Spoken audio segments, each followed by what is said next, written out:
Shalom, selamat pagi dan salam sejahtera bagi saudara yang dikasihi Tuhan. Apa kabar hari ini? Semoga kita tetap kuat dan penuh semangat ya, karena kasih Tuhan tidak pernah meninggalkan kita.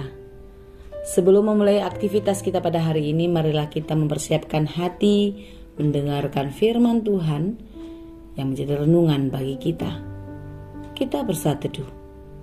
Kasih karunia dan damai sejahtera dari Allah Bapa Tuhan kita dan dari anaknya Tuhan Yesus Kristus menyertai saudara sekalian. Amin. Firman Tuhan untuk kita pada hari ini, Rabu 13 April 2022, tertulis dalam kitab Mazmur 74 ayat 2. Saya akan baca bagi kita dalam bahasa Batak dan bahasa Indonesia. Psalmen 74 ayat 2. Sai ingot mahuriami natinon busmu nahinan, na pinaluam gabe marga parjabaramu, dulu sionon nani ingananmu. Mazmur 74 ayat 2. Ingatlah akan umatmu yang telah kau peroleh pada zaman purbakala, yang kau tebus menjadi bangsa milikmu sendiri. Ingatlah akan gunung Sion yang engkau diami. Demikianlah dikatakan. Saudara yang dikasihi Tuhan, banyak orang mengira kalau penderitaan hidup, pergumulan, rasa sakit, kesedihan, dan lain sebagainya yang terjadi dalam kehidupan kita adalah datang daripada Tuhan. Benarkah semua penderitaan itu datang dari Tuhan? Saudara yang dikasihi Tuhan, Tuhan kita tidak pernah merancangkan bahkan memberikan penderitaan kepada kita. Tuhan tidak pernah mempersiapkan sesuatu yang buruk yang akan membuat kita menderita. Tetapi justru sebaliknya, rancangan sukacita dan damai sejahtera lah yang dirancangkan Tuhan di dalam kehidupan kita. Sekalipun kita sering merancangkan hal yang salah dalam hidup kita, tetapi di dalam kuasa-Nya Tuhan mengaturkan menjadi semuanya lebih baik dan memberikan rancangan yang lebih baik bagi kita. Banyak orang ketika di dalam pergumulan berat, di dalam kedukaan yang dalam, merasa sedang dihukum oleh Tuhan.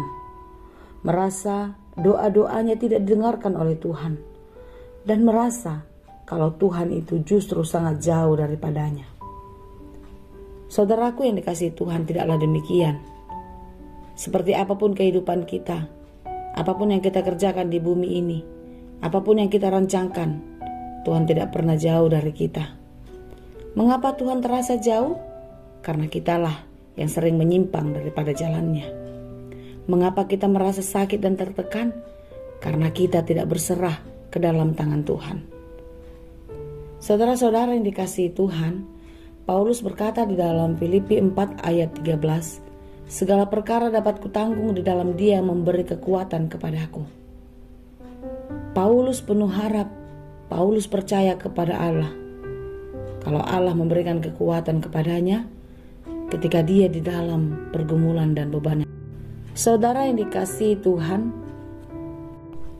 renungan kita pada hari ini adalah doa ratapan pemazmur kepada Allah, di mana dia bergumul sangat berat karena keadaan Yerusalem yang runtuh. Ketika mereka keluar dari pembuangan Babel, bangsa Israel melihat Yerusalem tidak seindah dulu lagi.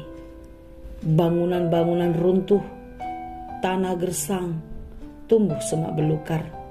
Sungguh pemandangan yang sangat tidak enak untuk dilihat.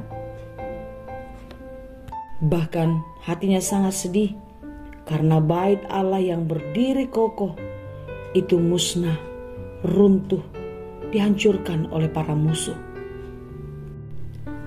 Nats kita pada hari ini adalah doa, ratapan permohonan pemazmur kepada Allah, agar Allah memulihkan kembali keadaan yang rusak itu, keadaan yang hancur. Ingatlah akan umatmu yang telah kau peroleh pada zaman purbakala, yang kau tebus menjadi bangsa milikmu sendiri. Seperti apa Allah menyelamatkan bangsa Israel, seperti apa Allah menyelamatkan kehidupan menuntun kehidupan mereka. Tentu penderitaan demi penderitaan yang dialami oleh bangsa itu adalah karena kesalahan dan dosa-dosa mereka sendiri. Tetapi Allah tidak pernah berhenti berbelas kasih. Inilah yang dipanjatkan oleh pemazmur kepada Allah. Seperti apapun bangsa itu, sejahat apapun mereka, kasih Allah tidak pernah berubah. Itulah sebabnya dia memohon agar Allah kembali memulihkan keadaannya, memulihkan lingkungannya. Semua menjadi lebih baik seperti yang Tuhan kehendaki. Saudara-saudara yang dikasihi Tuhan, kalau sekarang perjalanan kehidupan kita sedang tidak menentu, kehidupan sedang kelam kabut,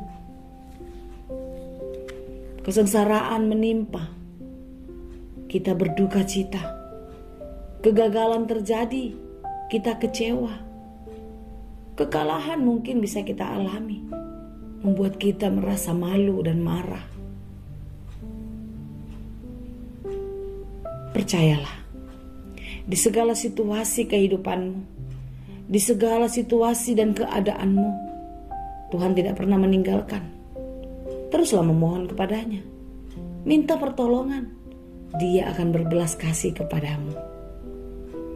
Seperti apapun sekarang ekonomimu, seperti apa hubunganmu dengan kekasihmu, dengan keluargamu, dengan pasangan hidupmu, dengan anak-anakmu, dengan orang tuamu, mintalah, Tuhan akan memulihkan.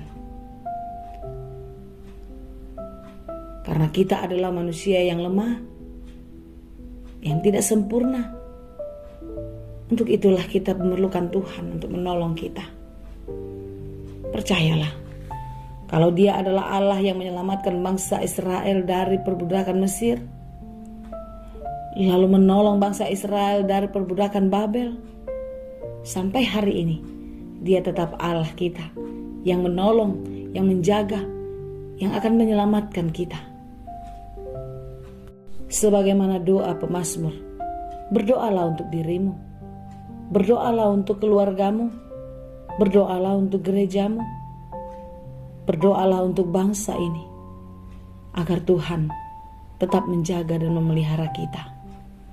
Berserahlah kepadanya, dan biarlah Dia yang mengatur, biarlah Dia yang mengarahkan kehidupanmu seturut dengan kehendak-Nya. Kiranya kasih Kristus menyertai dan memberkati kita. Amin. Terima kasih Tuhan untuk firman-Mu, firman-Mu yang mengatakan, kalau Engkau Allah kami yang kuat, yang maha kuasa, Allah yang tetap setia sampai selama-lamanya. Terima kasih Tuhan untuk firman-Mu pagi ini. Biarlah kami semakin dikuatkan, semakin dimampukan untuk meletakkan harapan kami hanya ke dalam tangan Tuhan, untuk percaya sepenuhnya hanya kepada Tuhan. Berikanlah kami kesempatan hari ini, esok, untuk melakukan yang terbaik untuk-Mu. Dan kiranya segala pekerjaan kami berhasil dan berbuah dengan baik. Tuhan, berkatilah anak-anak kami, keluarga kami, saudara-saudara kami dimanapun berada. Biarlah mereka selalu dalam pemeliharaan Tuhan. Mereka berhasil di dalam cita-citanya. Dan segala harapan-harapan Tuhan berikan indah pada waktunya. Terima kasih Bapa yang baik. Kami serahkan seluruh hidup kami, sekarang dan sampai selama-lamanya. Anugerah Tuhan kita Yesus Kristus, kasih karunia Allah Bapa, dan persekutuan Roh Kudus, itulah kiranya yang menyertai dan memberkati kamu sekalian. Amin.